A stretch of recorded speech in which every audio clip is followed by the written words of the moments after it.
Hey guys, welcome back. I wanted to show you the NCAA football cheat sheet that I'm working on for betting. So I've been tinkering with this for a couple of weeks, and last week I went through and I wrote down 19 games where I found a difference in what Vegas was projecting versus what the sheet was spitting out.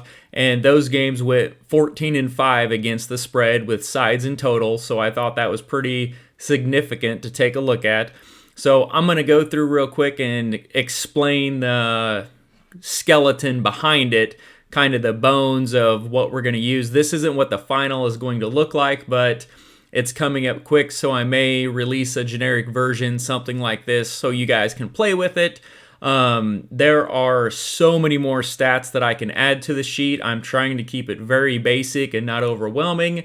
If you've followed us or been around for a while, you know our sheets start off as one page, and then now there are 5 tabs and drop downs and menus and all kinds of stuff. So this is just kind of a generic sheet if you don't know a lot about college football, but you like betting it. So we can go ahead and take a look at it. So I'm going to show you 3 games. I'm going to kind of explain what the stats are and how we're going to look at it. And then we're going to run with it this week, and I'm going to put together an article, and I'm probably going to bet about 15 to 25 games, so let's hope it does well. All right, we're going to go ahead and get started here. Now I'm going to go through, you can see down here I wrote a couple of games I wanted to look at. So these are all in alphabetical order. So when you first come up here, you cannot see the drop down. If you click in it, then this drop down appears. So this first game we're going to look at is Central Michigan, and these are games from last week. So we have Central Michigan, we click in the bottom one, and we're going to go to Northern Illinois, and these are in alphabetical order. Scroll down here, and Northern Illinois. Okay, so don't pay attention to the FEI number. That's just used for some calculating purposes. But over here we have our projected line. So you can see Central Michigan is projected at minus 8.5 points. The actual line, I believe they were -6. So you could say, hey, you're getting a favorable line if you're only laying 6 with Central Michigan. However, we want to look into the game a little bit further. Now, if you want to get into the nuts and bolts and details, you can see the full offensive and defensive breakdown for rush yards, pass yards, total yards, and then the different ranks.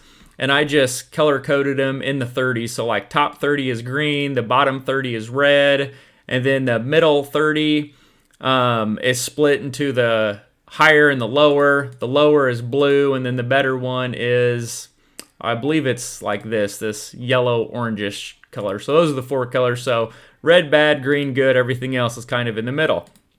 So when this is the projected line based off these FEI rankings, that's something that I want to look into a little further. So this is the one spot that I'm looking at is just the overall offensive rank versus defensive rank. Now, I'm not looking at them side by side. I'm looking at them like an X.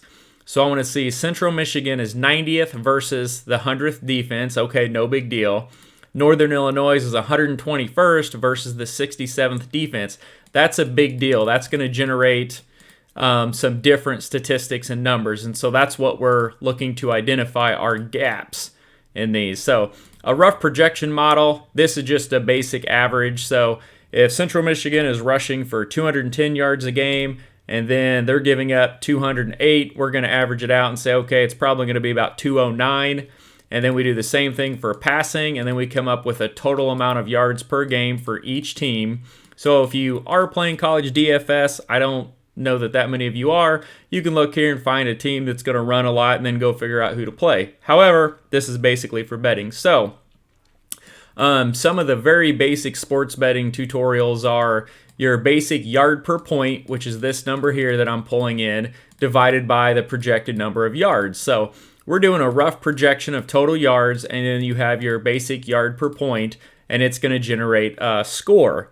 So over here under our basic projected score, you see 33.5 to 19. So we've got Central Michigan winning by 14.3 points with a total of about 52.8 points.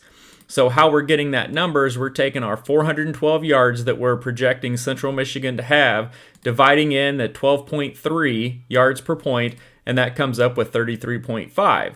On the other side, we're projecting them at 307.5, which you can see their total average is about 320. They're facing a better defense. So we're going to knock them down a little bit to 307. And then under the basic one, their yard per point is 16. So 307 divided by 16 is going to give you 19.2. So the difference between these two numbers is here in the green box. Now, don't pay attention to this. We're just looking here. So we've got this saying, okay, Central Michigan is going to win 33.5 to 19.2. So just say roughly they're going to win by 14. This line is only 6.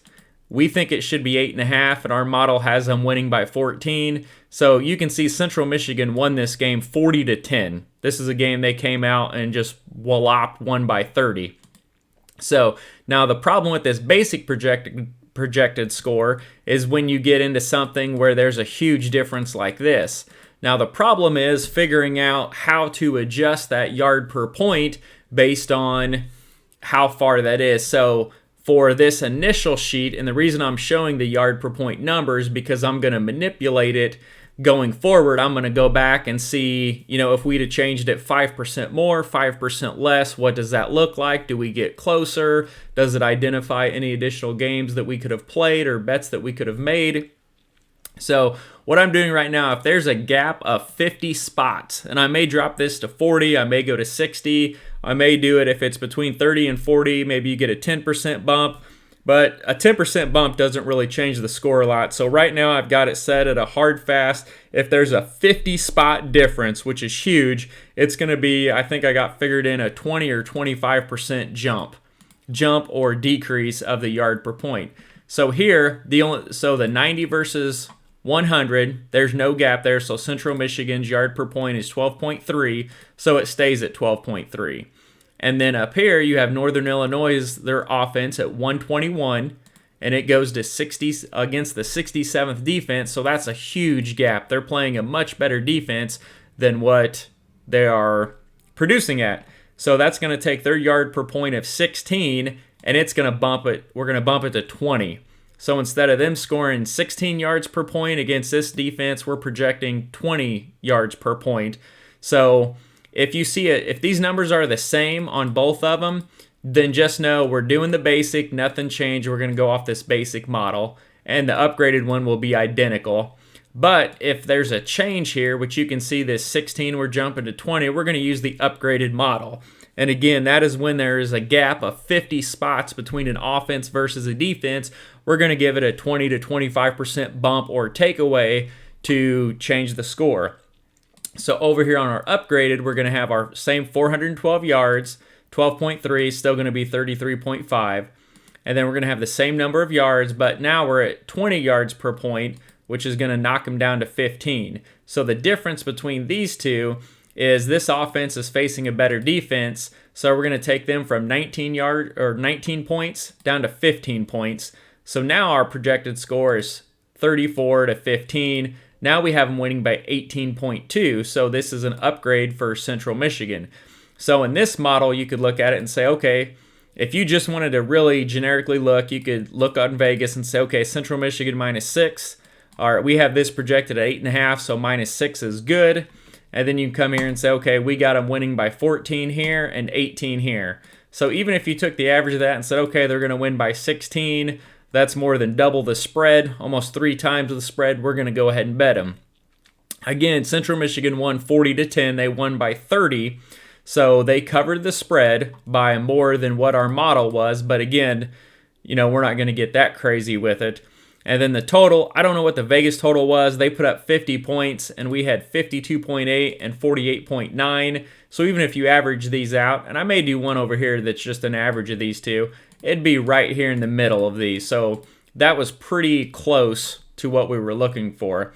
And again, this isn't a perfect model for every game. It's a very generic Fisher-Price look at games, but it works. That's what's crazy. Now let's go ahead. Now this other game I want to look at is Iowa and Minnesota. And the reason I want to look at that game is that was a -3 spread, and Iowa won 35 to 7. So I want to see what does it look like in here. So let me go here, find Minnesota. Okay, so now remember, Iowa was -3, and we have them laying -5. So you could say, okay, if I'm only laying 3 and we haven't projected at 5, that's good. I'm getting a favorable line by 2 points. First thing we're going to do, we're going to look at O versus D. So we have 11 versus 6. So that tells me a really good offense versus a really good defense, but there's not a 50-point gap, so we're not going to change our yard per point. And then 60 versus 69, no gap, so we're not going to change it. We're going to be using the basic model. And then you can see here, these two are the same between our basic and our upgraded. So our basic model is basically going to be our yards by our yard per point. And it's going to put us out at 34 to 25, 26. So we got Iowa winning by about 8.5 points. So they end up winning this game 35 to 7. They were laying 3. So you could look at this and say, okay, the spread's -3. They're winning by more than a touchdown. Maybe that's a game I want to bet. So what I recommend is when you go through these games, write down the difference of them and set a number of, are you going to bet games that are a difference of a field goal, that are difference of 5 points, 6 points, 7 points? I typically stick to about 7. If there's a 7-point difference, that's a game I'm really going to look at. For a total, I usually want to see 7 to 10. I like doing 10 points off on most models. So this is a game that you might have looked at and said, okay, it's -3, we're winning by 8, 5 points. That's not enough for me. It's too close. I don't want to touch it. And that's fine. Or you could say, hey, it's more than a touchdown. I'm going to go ahead and go with that. Or them winning by a touchdown, not covering the spread by a touchdown. And the third game that I wanted to look at was Cincinnati and ECU. The reason Cincinnati has been absolutely crushing people, and I wish I would have got into this earlier in the season. It was just hard with so many sports going on that need to be addressed daily. So we have Cincinnati, and then we have East Carolina. Oh, went right by it. East Carolina. So the reason I like this is because we have some big gaps here that are both manipulated. So the spread on this game was Cincinnati -27.5. I believe it opened at like 23, 24 and went out to 27.5. So we have our projected line here at Cincinnati -24.5. So we're pretty close. We're not laying quite as much. So we would want to look into it a little further to see that if we want to make that a play or not. So our quick look here at our offense versus our defense, and you can see here East Carolina is terrible. 98 and 106 versus 36 and 4. There's going to be some difference there. So what we're going to do is we're going to say, okay, we have the 36th offense versus the 106th defense. That's well over 50 spots, so that's going to generate a better yard per point for Cincinnati. So we're saying their offense is going to be more efficient versus this weak defense. And then you have East Carolina, who's the 98th offense versus the number 4 defense. So we're saying they're going to be a lot worse. So this is an example where we're going to manipulate both numbers.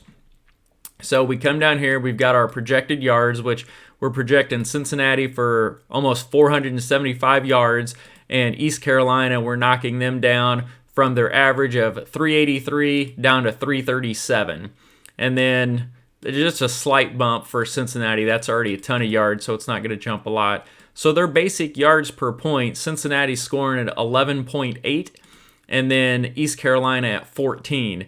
But with these defenses and our manipulations, we're going to upgrade these to 9.44 and 17.5. So what this is going to do, so we're saying Cincinnati normally scores at 11.8 yards per point. We're going to increase that to 9.44. So that means they're going to get more points in the same amount of yards. And then we're going to do the opposite for ECU. They're normally scoring at 14 yards per point. We're going to slide them down to 17. So we're going opposite directions here, and that's how we're going to generate something closer to this spread. So the basic one we can throw out. If we'd have kept these basic numbers and we didn't look at offense and defense, we're saying 40 to 24, they're going to win by 16 points, but we don't like that because we don't think the number 98th offense versus the number 4 defense is going to operate the same way, vice versa. The top 36 offense versus a defense that's rated over 100, it's going to operate the same way. So with our upgraded numbers, we're going to come over here to number 2, and we have this. We're at 474.9 yards divided by 9.44 yards per point is going to give us 50 points. And then our 337.8 divided by our new 17.5 is going to give us 19.3. So we have this at 50 to 19.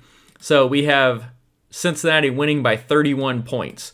So you could look at this and say, okay, we're projecting the spread at 24.5, but our model has them winning by 31.